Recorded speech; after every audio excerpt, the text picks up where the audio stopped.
We are taught that the compass of freedom always pointed north. Canada, the abolitionist clusters of Ohio, and the biting cold. But we need to audit the geography. For thousands of enslaved people in Texas, North Carolina, Mississippi, Alabama, and Louisiana, the North Star was a distraction. They weren't looking at the sky, they were looking at the water. True freedom wasn't a distant star, it was a nearby river, the Rio Grande. Now let's look at the historical evidence. In 1829, a full 34 years before America's Emancipation Proclamation, Mexico abolished slavery. And they did it under the first Black president, Vicente Guerrero.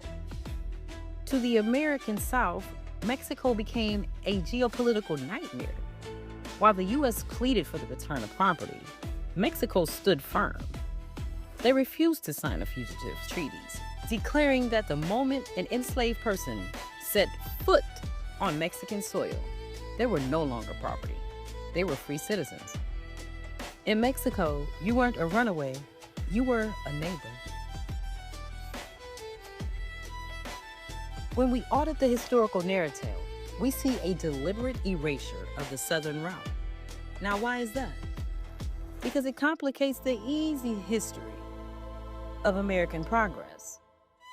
It proves that freedom wasn't just a future promise waiting for a civil war. It was an immediate reality sitting right across the southern border. This route didn't have a famous conductor like Harriet Tubman, but it didn't need one. These individuals, they didn't need underground. They needed the courage to cross the water. The silence surrounding this route is a silence designed to keep us looking north for salvation. Sovereignty isn't about waiting for laws to change. Sometimes it's about changing your geography. The Southern route is proof that when your environment refuses to recognize your humanity, you don't just endure it, you cross the river to find grounds that does. Freedom is never just a time on a calendar.